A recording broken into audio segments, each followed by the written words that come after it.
Before you finished elementary school, one voice had already shaped your inner world more than anyone else's: your parents. Long before teachers, friends, or partners entered your life, your brain was quietly absorbing thousands of everyday conversations. Those words became more than memories. They became beliefs about who you were, what you deserved, and whether your feelings mattered. The surprising part? Some of the most powerful lessons didn't come from dramatic moments. They came from ordinary phrases that sounded completely normal. Here are 8 common things parents say that can quietly follow a child into adulthood. 1. Because I said so. Most parents say this to end an argument, but for a child, it often ends something much bigger. When children ask why, they aren't always challenging authority. More often, they're trying to understand how the world works. Every explanation helps build reasoning, curiosity, and confidence. If the answer is always, because I said so, the lesson slowly changes. Instead of learning how to think, children learn that questioning is dangerous, and obedience is safer than understanding. Psychologists often connect this to what's known as authoritarian parenting. Studies suggest that children raised in highly controlling environments may grow into adults who either fear authority completely or instinctively resist it. They were taught to follow rules, but not always to understand the reasons behind them. 2. I'm not angry, I'm just disappointed. At first, this sounds calm, maybe even kinder than yelling, but emotionally, it can cut much deeper. Anger feels temporary. Children can usually tell when someone is upset and when that feeling eventually passes. Disappointment feels different. Instead of hearing, you made a mistake, many children hear, you are the mistake. Psychologists often describe the difference between guilt and shame in a similar way. Guilt says, I did something wrong. Shame whispers, something is wrong with me. Children who spend years chasing approval often aren't chasing success. They're trying to escape that feeling of never being enough. 3. Stop crying or I'll give you something to cry about. The tears usually stop, but not because the child feels understood. They stop because they've learned that emotions are unsafe. Over time, the message becomes clear. Your feelings make other people uncomfortable. Psychologist John Gottman has written extensively about emotion-dismissing parenting, where children's emotions are ignored, criticized, or punished instead of acknowledged. Years later, those same children often struggle to identify what they're feeling, not because emotions disappeared, but because they learned to hide them so well. 4. You're too sensitive? Imagine hearing this every time you're hurt. Eventually, you stop trusting your own reactions. Instead of asking, was that unfair? You begin asking, maybe I'm just overreacting. That habit can quietly follow someone into adulthood. In friendships, romantic relationships, or the workplace, they second-guess their own experiences before believing them. When someone constantly tells you your feelings aren't valid, you begin treating your own emotions as unreliable evidence, and that's a difficult habit to unlearn. 5.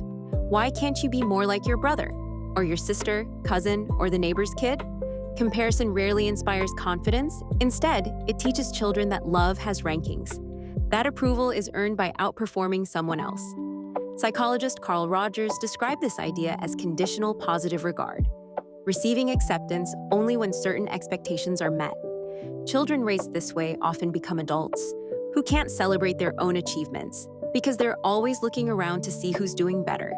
No matter how much they accomplish, someone else always seems one step ahead. 6. After everything I've done for you. Parents often say this out of exhaustion, but children hear something very different. Love has a price. Instead of experiencing care as something freely given, they begin feeling indebted simply for existing. Many therapists see this pattern in adults who struggle with people-pleasing. They apologize constantly. They feel guilty saying no. They overextend themselves because somewhere deep inside, they believe affection must always be earned. 7. Children should be seen and not heard. This old saying may sound harmless today, but its message is surprisingly powerful. It tells children that their opinions don't matter, that staying quiet is safer than speaking honestly. As adults, this often shows up in subtle ways. They hesitate before expressing needs. They avoid conflict at all costs.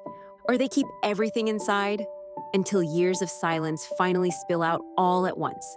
Learning to use your voice becomes much harder. if you were taught early that your voice wasn't welcome. 8. Look what you made me do. This one is easy to miss, but it places an impossible burden on a child. Instead of taking responsibility for their own emotions, the adult transfers that responsibility onto someone far too young to carry it. Children naturally assume adults are right. So if a parent says, "You made me angry," many children believe it. They start monitoring everyone else's moods, trying to keep the peace, trying to prevent conflict before it starts. Psychologists sometimes refer to this as parentification. When children begin taking emotional responsibility for the adults around them, before learning how to care for themselves, that survival strategy can last decades. The common thread. Here's what's important to remember. Most parents don't say these things because they want to hurt their children. Many are repeating the exact same words they heard growing up. Family patterns often travel silently from one generation to the next. Not because anyone chooses them, but because they're familiar. Understanding that doesn't erase the impact. But it does create something incredibly valuable: choice. Once you recognize a pattern, you no longer have to pass it on. You can respond differently. You can listen differently. You can become the person you needed when you were younger. Healing rarely begins with perfect parents.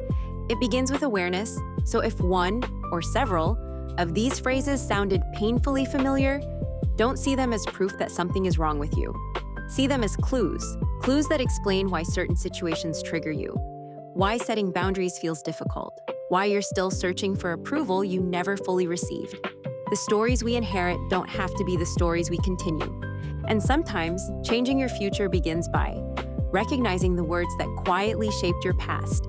If this gave you a new way of understanding your childhood or someone else's, consider subscribing. Every week, we explore the hidden psychology behind everyday life, relationships, and the experiences that shape who we become.